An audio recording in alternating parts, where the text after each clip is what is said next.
안녕하세요. 저는 지방에 사는 30대 중반 여자입니다. 결혼은 3년차, 작년에 아들을 낳았고요. 하는 일은 학생집 교사로서 집집마다 다니며 아이들을 가르치는 일을 하고 있습니다. 제가 고향이 서울이고 쭉 서울에서 나고 자라 결혼 전까지 지냈다 보니 억양 자체가 여전히 서울말이에요. 그도 그럴 것이 사투리라는 건 한 번도 배워본 적도 없었기 때문에 당연히 잘 쓰지 못했습니다. 그래서인지 남편을 따라 지방에 내려와 살게 되면서 제가 쓰는 억양으로 이득을 볼 때도 있더라고요. 바로 아이들을 가르치는 일을 구할 때였죠. 표준어니까 아이들을 좀 더 집중할 수 있게끔 가르치겠다는 칭찬을 많이 들었습니다. 그 덕에 일도 쉽사리 구할 수 있었고요. 그렇게 저는 남편을 따라서 살림의 보탬이라도 돼보자는 마음으로 일을 시작했습니다. 타향살이를 시작하며 곧장 아이를 낳았던 바람에 삶이 송두리째 바뀐 것 같다고 해도 과언이 아니었는데요. 일자리를 찾고 나니 일상이 빠르게 흘러갔던 바람에 우울하거나 외로워할 틈이 없었던 것 같아요. 그리고 무엇보다 주변에 시댁 식구들이 다 같이 살고 있어서 도움을 구하기도 쉬웠답니다. 지금 사는 도시에는 저희 시부모님도 살고 계시고요. 아주버님네도 살고 있어요. 1시간 정도만 나가면 아가씨도 자취를 하고 있고 아무튼 주변에 사는 시댁 식구들이 많았습니다. 그래서였을까요? 지방에 가서 살아야 한다는 걸 알면서도 남편이랑은 결혼도 하고 싶었어요. 가면 완전히 동떨어져 혼자 사는 게 아니라는 걸 알아서 그런지 은근히 뒷배가 든든하기도 했죠. 그리고 실제로 제가 아들을 낳자마자 시부모님은 육아에 필요한 모든 지원을 아끼지 않으며 저를 도와주려 하셨답니다. 원래부터 참 자상하고 다정한 분들이셨거든요. 친정이랑 멀리 떨어져 살게 된 모습이 아가씨를 떠올리게 한다면서 일부러 전화도 먼저 자주 해서 안부를 물어봐 주기도 하셨습니다. 특히 시어머니께서는 제 생각이 났다며 오다 가다 옷이나 귀걸이 같은 것도 여러 번이나 사주셨어요. 그 덕에 저는 시부모님이 참 좋았습니다. 가뜩이나 좋았는데 육아까지 적극적으로 도와주겠다면서 나서주니 감사할 따름이었죠. 그래서 아이를 낳고 나서도 운동할 시간도 있었고 어디 카페라도 나가서 혼자 시간을 보낼 일도 많았어요. 부부끼리 데이트를 하라며 아이를 맡아주신다고 하셔서 주말에 잠깐 외출을 하기도 했고 아무튼지간에 제가 시어머니로부터 받고 있는 도움과 혜택이 참 많았습니다. 그래서 저도 더욱 잘해드려야겠다는 생각을 늘 하고 살았고요. 다만 형님과는 트러블이 쭉 있는 편이었습니다. 처음부터 말이죠. 아무래도 남편이랑 제가 사는 지역이 달랐지만 대다수의 하객들이 서울에 거주를 하고 있었는지라 결혼식을 서울에서 치렀었어요. 지방에서 서울로 와야 하는 하객들은 남편의 식구들과 몇몇 오랜 친구들만이 전부였고요. 그렇다 보니 부득이하게 서울에서 식을 치르기로 했고 남편 하객들은 버스 한 대를 대여해서 서울로 모셔왔습니다. 버스 한 대로도 충분한 인원이었죠. 하지만 그때부터 형님께서 입이 삐쭉 튀어나와 불만을 드러내셨어요. 시부모님 어려운 줄을 모르고 서울로 오라 마라 한다더라고요. 그러면서 결혼식 내내 인사도 잘 안 받아주시고 그 흔한 칭찬 한 번을 해주지 않으셨습니다. 형님께서는 딸만 둘이 있는데요. 애들만 챙긴다고 저희 부부가 인사하러 하객석에 갔음에도 모른 척 고개를 숙이고만 계시더라고요. 그러면서 딱 한마디를 하긴 하셨습니다. 음식이 다 요란스럽다고 투정을 부리더라고요.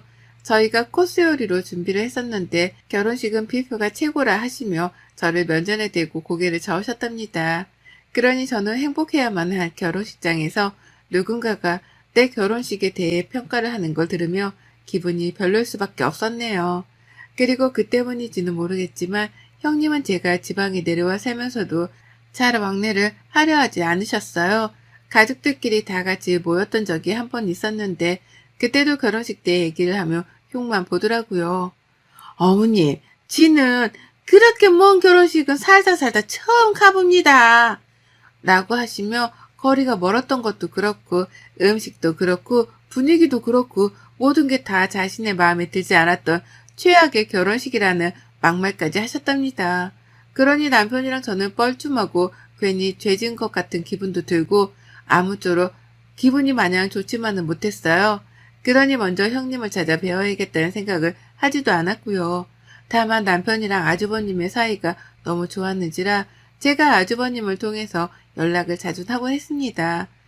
남편이랑 아주버님이 통화를 하면 옆에서 간간히 인사를 드리면서 말이죠. 그러자 제가 아들을 낳았고 시부모님이 아이를 챙겨준다며 집으로 자주 찾아와 주셨죠. 시부모님은 아이가 너무 예쁘다면서 매일같이 사진을 찍으셨어요. 그걸 보니 저도 참 좋았습니다. 아이가 얼마나 예쁘실까 싶어서 시부모님 마음이 이해가 갔거든요. 근데요, 이걸 가지고 형님이 단단히 화가 나셨더라고요. 시부모님이 자신의 아이들을 카톡 프로필 사진에 올리지도 않으면서 손주 사진만 프로필에 올린다며 아들과 딸을 차별한다는 겁니다. 그 이후로 화가 나서는 아주버님께 먼저 화를 내셨고 그 말이 곧이어 아주버님을 통해 남편과 저한테 전해졌던 거죠. 기분이 참담했습니다. 내가 뭘 잘못했길래 내 인생에 차별이라는 단어가 튀어나온 건가 싶어 막막도 했죠. 무엇보다도 형님이 그런 식으로 말씀을 하셨다는 것에 대해서 인정할 수가 없었어요. 형님은 시부모님이 집으로 밝게조차 하지 못하도록 하는 분이셨거든요. 그러니 시부모님이 형님 자식들의 사진을 찍을래야 찍을 기회조차도 없었답니다.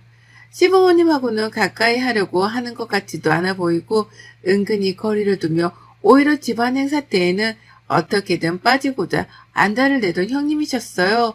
그걸 옆에서 지켜보며 형님은 주변에 친정도 있을 것이고 친구도 많을 테니 시댁 식구들과 가까이 할 필요가 애써 없겠구나 싶었답니다. 그런데 그렇게 거리를 둘 때는 언제고 이제 와서 자기 자식들 사진은 잘 안 찍는다면서 가족들 사이에서 이간질을 하다니요. 제 입장에서 너무나 억울했고 또 너무나 화가 났답니다. 하지만 참았어요. 거기다 대고 시어머니 편을 들 수도 없고 형님의 무심함을 탓할 수도 없었으니까요. 이럴 땐 그냥 가만히 있는 게 상책이라는 것 정도는 알고 있었습니다. 남편이 대신 나서서 시부모님이 조용히 말을 전했고 그 후부턴 온 가족들이 형님의 눈치를 보면서 지냈던 것 같아요. 시부모님도 손주 사진 찍는 걸 극도로 참으셨죠. 그러나 저는 학습지 교사 일을 시작하게 되었고 그 후부터는 좀 편해졌어요. 제가 맞벌이를 하게 되었는데 아이가 너무 어리니까 시부모님이 아이를 봐주러 저희 집에 올 명분이 생겼던 겁니다. 시부모님도 그때부터는 더 편한 모습으로 즐겁게 저희 집을 오시더라고요. 제가 맞벌이를 하게 된 것이 너무 기쁘셨는지 일하러 가는 저를 성금만금 벌어다 오는 서방 보듯이 시어머님은 극진히 보내셨답니다. 그리고는 하루 종일 정말로 아이를 너무나 잘 봐주셨어요. 하지만 이것 또한 형님의 귀에 들어갔고 형님께 욕을 먹는 일이 되었답니다.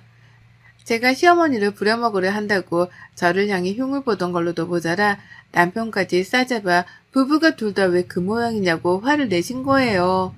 이번에는 직접 저한테 연락을 하셔서 말이죠. 어른들이 나이 드신 걸 알면 알아서 아이를 어린이집에 보내든지 부모를 고용하든지 해야 할 게 아니냐며 화를 내는데 정말 미치겠더라고요. 시어머니가 좋다며 제발 아이를 자기한테 맡겨달라 하기까지 했는데 형님은 아무것도 모르면서 저를 그저 무지막지하게 못돼 먹은 어린 며느리 취급을 하셨답니다. 그러니 남편도 옆에서 듣고 있다. 이건 아니라며 전화를 가로챘고 그러다 결국 아주버님까지 나서서는 저희한테 사과를 하는 일이 벌어졌어요. 다들 너무나 잘 지내고 있는데 자기 와이프가 자꾸만 분란을 만들고 있는 걸 자신도 잘 알고 있다면서 말입니다. 그렇게 아주버님의 사과로 이 갈등은 일단락이 되었지만 찝찝했습니다. 생각할수록 찝찝하고 생각할수록 이상했어요. 형님은 왜 이렇게 나를 부정적인 시선으로만 바라보는 건가 싶어서 말이죠. 정말 생각해보니 지금껏 좋은 말을 들은 게 한 번도 없더라고요. 늘 불만이었고 늘 투정이었습니다. 자연스레 친해지고 싶지 않다 싶었어요. 제가 아무리 타지에 살면서 친구가 별로 없는 게 아쉽기는 했어도 형님 같은 사람하고는 친구를 먹지 않아야겠다 싶은 것 정도는 알아챘습니다. 그러나 우리 둘의 관계는 참 이상하게 꼬여버렸어요. 집안에서도 말썽이더니만 집 밖에서조차 말썽이 되어버린 거죠. 제가 학습지 가정교사 한다고 했잖아요. 그런데 2달 전 제가 형님의 집으로 학습지 수업을 가게 되었답니다. 이름이 익숙하다 싶었지만 주소는 정확히 알지 못하니 몰랐어요.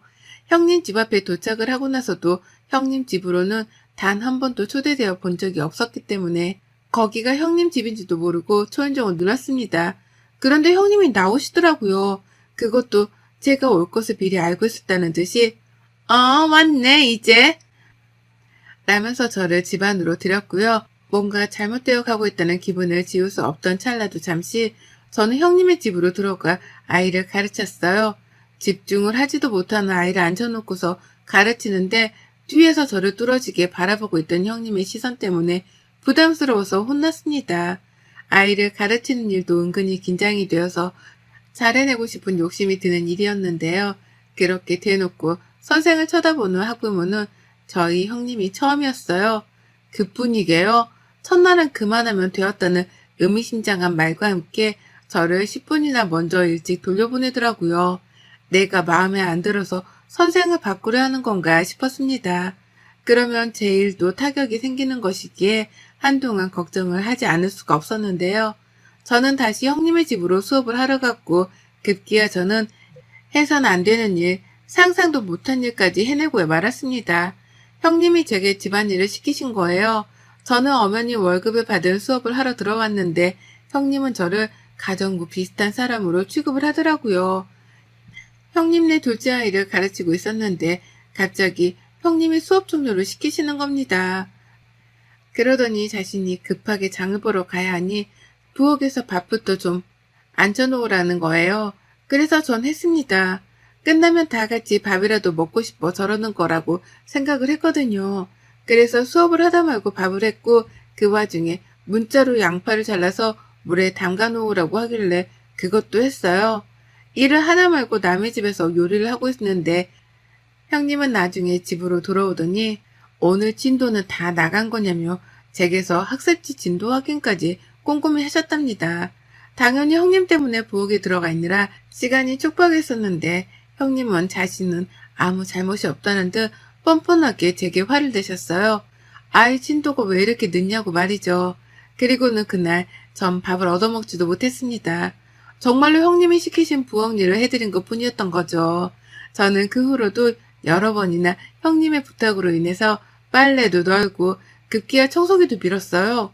청소기의 경우는 좀 웃겼는데 제가 방 안에서 아이를 가르치고 있던 와중에 형님이 밖에서 저 애타게 찾으시더라고요. 왜 그러냐면 나가보니 형님께서는 첫째 아이와 씨름을 하고 계셨어요. 말씨름이요. 아이가 망가뜨린 꽃병 때문에 주변에 꽃가지랑 잎들이 잔뜩 흩어져 있었고 형님은 아이를 혼내야 하니 저보고 그걸 치워달라 했습니다. 안 그럼 나중에 둘째 아이가 와서 밟을지 모른다고요. 그래서 전 그렇게 해드렸어요. 청소기를 민 거죠. 근데 형님은 여기도 해달라 저기도 해달라 아주 그냥 온 집안을 치워달라 추가로 요구를 하신 바람에 진짜로 온 집구석을 청소기로 직접 밀고 다녔답니다. 그 짓을 하면서도 스스로 너무 황당해 기분이 좋지 못했는데요. 별 수 없었던 게 형님이 꼭 마지못할 핑계를 대면서 제게 일을 시키시는지라 거절을 하기가 힘들었어요. 그렇게 저는 2달 동안 형님네 집을 가 있으면서 단 한 번도 그 집안일을 안 해본 적이 없었답니다. 요리에 설거지에 청소기, 남은 건 이제 걸레질 하나뿐이었는데요. 진짜로 걸레질도 했어요. 수업하고 있는데 걔는 어려서 진도를 빨리 안 나가도 돼 라는 정과 상반된 말을 하며 저를 밖으로 끌어내더라고요.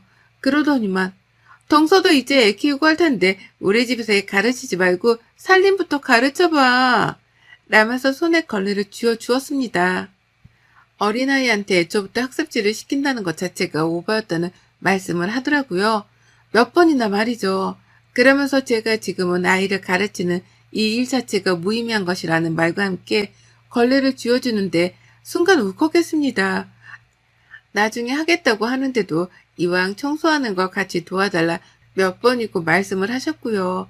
저는 아이들을 가르치러 온 거지 청소를 해드리러 온 게 아니라고 하니 제 말에 눈을 딱 치켜들며 대답하더라고요. 누가 보면 뭐 대단한 거라도 하러 온 줄 알겠네. 그냥 좀 도와달라는데 응? 라고 말이죠. 결국 그 말을 들은 채 몇 분 동안 걸레를 닦다가 이건 정말 아닌 것 같아서 못하겠다며 걸레를 내려놓곤 먼저 집을 나왔어요. 학습지고 뭐고 일을 그만두더라도 형님의 이 말도 안 되는 요구들을 어떻게든 처리시켜야겠다 싶었거든요. 제가 집을 나가는 순간까지 형님은 뒤에서 어머머머 저거 봐! 라며 제 행동이 기가 막히다는 듯한 격양된 말로 소리를 쳤고요. 집에 돌아와서는 내내 울었습니다. 형님이 나를 가정교사가 아닌 가정부 취급을 하는 게 분명하다는 생각 때문에 도무지 잠에 들 수도 없었고 남편이 옆에서 위로를 해주니 마음이 약해져 더더욱 서글프게 울었어요. 그간에 요리도 하고 청소기도 밀고 설거지도 한 걸로 모자라 걸레까지 손에 쥐어주다니요. 그러면서 아이들의 학습 진도가 제대로 나가지 않을 시에는 전부 다 저한테 왜 늦냐면서 뒤집어 씌울 것이 뻔한 사람이었습니다. 이래도 욕을 먹고 저래도 욕을 먹고 이런 식으로 일을 하려니 벌써부터 앞길이 막막해 못하겠더라고요. 결국 저는 상사한테 이 사실을 고했고 제가 형님네 집에서 아이를 가르치는 거 포기하는 쪽으로 마무리를 짓기로 했어요. 제가 힘들어서 제가 일을 줄이는 방향으로 말이죠. 그리고 형님은 그 사실을 못내 화가 나셨던지 바로 저에게 연락을 하셨습니다. 그럴 거면 애초에 애를 가르치지 말았어야 하는 게 아니냐고, 왜 애한테 학습지 물만 들이고 이 집와 내빼는 거냐며 막 화를 내더라고요. 그로 인해서 남편이 나서서 또 중재를 하며 결국 형님께 큰 소리를 냈어요. 적당히 좀 하라며 화를 냈다가 결국 또 아주버님 전화를 받아 두 사람을 말리는 상황이 연출되었고 보다 못한 남편이 형님네로 달려가는 상황까지 벌어졌답니다. 일촉즉발의 상황이었어요. 뛰어가는 남편을 말려야 하는데 지금 저 혼자 나가서 말린다고 말려질 것 같지도 않더라고요. 불이 나게 아주버님께 전화를 해서 남편이 지금 집으로 뛰어가고 있으니 문이라도 걸어 잠그고 있으라 말씀드렸습니다. 그리고는 막 뒤따라가는데 불싸 그렇게 달려가는 저희 부부의 모습을 시어머니가 보셨더라고요. 아이를 시댁에 맡겨놓았고 어머님이 제 퇴근 시간에 맞춰 집으로 아이를 데려오실 거라는 걸 깜빡하고 있었던 겁니다. 남편은 달려가고 제가 뒤따라잡는 이 웃기고도 어처구니 없는 상황을 저 멀리서 발견한 어머님은 그 길로 저랑 남편을 따라 또 형님네로 찾아오셨어요. 먼저 도착한 남편은 문 밖에 있는 아주버님이랑 들여보다 달라며 실랑이를 하고 있었고요. 그 뒤로 겨우 도착한 저는 남편을 데리고 집에 가고자 막 끌어잡아 당겼습니다. 날 밝으면 주말에 차분하게 얘기를 하자며 말이죠. 그리고 그 모든 상황이 좀처럼 끝날 것 같지 않다는 생각이 불현듯 드는 그때 어머님이 나타나셨어요. 제 아이를 안고 이게 뭐들 하는 짓이고? 라면서 뒤에서 소리를 지르신 겁니다. 순식간에 남편과 아주버님 그리고 저는 조용해졌고 아이 울음소리만 쩌렁쩌렁하게 복도를 울렸어요. 곧장 아주버님은 시어머니를 진정시키려다가 끝내 집 현관문을 열었고 어머님은 제게 아이를 맡긴 채 집 안으로 들어가셨습니다. 제 남편은 뒤에서 모든 상황들을 일러다 바쳤고요. 그 마지막에는 나 진짜 형수님이랑은 더는 가족으로 얽히고 싶지도 않고 미련도 없고 오늘 그냥 따끔하게 한마디 해주려는데 저를 숨어버렸다? 그래서 형이랑 밖에서 이러고 있었던 거고 라고 하면서 형님과는 연을 끊겠다는 말까지 내뱉었어요. 그러자 어머님은 한숨을 푹 쉬다 마주본 형님께 이러더라고요. 넌 이제 진짜 아웃이다 아웃. 내가 니를 며느리 취급하면 사람도 아니지 라고요. 시어머니의 충격적인 발언에 모두가 놀랐습니다. 특히 아주버님께서는 놀라 애원하며 시어머니 화를 풀어드리려고 했으나 소용이 없었어요. 집안에 들어와서 온 가족들을 눈치 보게 만들더니 이젠 하다하다 애 낳고 바깥일 시작한 네 동수한테도 그러냐? 싸움이 좋으면 나가 싸워. 가족들이랑 싸울 생각은 하지 말고 어디서 저런 게 들어와선 집안에 싸움만 일으키나? 어디서 저런 게 들어와서 라고 말입니다. 너무나 사이다스러운 말이었어요. 저 하늘 꼭대기에서 폭포라도 쏟아지는 듯이 철부덕하고 화가 내려앉는 심정이었습니다. 시어머니의 입에서 너무나 소름 끼친다는 표정으로 어디서 저런 게 들어와서 라고 하는데 그 말을 들으니 진짜 현실 웃음이 막 터질 지경이더라고요. 사람 취급조차 해주기 싫다는 듯한 어머님의 표정을 보고 있자니 형님이 느꼈을 그 아찔함이 그대로 전해져서였습니다. 그리고 결국 저는 피식하고 웃어버렸어요. 심각한 상황이었는데 형님을 보며 비웃어 보였고 남편이 뭐라고 하라는 걸 끝까지 말렸습니다. 상대하지 마 라는 말을 하면서요. 저는 시어머니의 말씀에 크게 동감하는 입장이었고 형님 같은 사람하고 같이 싸우면서 부정적인 사람이 되고 싶지 않았습니다. 가족들이 괜히 눈치를 볼 이유도 전혀 없었고요. 정말 어디서 저런 사람이 굴러들어와 일이 사이좋은 형제지간, 모자지간들을 갈라서려 하나 싶더라고요. 어머님도 그렇게 느끼고 계셨다고 생각을 하니 괜히 내 편이 많이 생긴 듯한 기분이어서 그리 억울하지만은 않았습니다. 그리고 이런 저의 입장과는 상반되게 형님의 얼굴은 시퍼개져 갔어요. 모두가 자신을 향해 분노를 하고 화를 내면서 따져 물으니 그 상황 자체가 힘드셨던 거겠죠.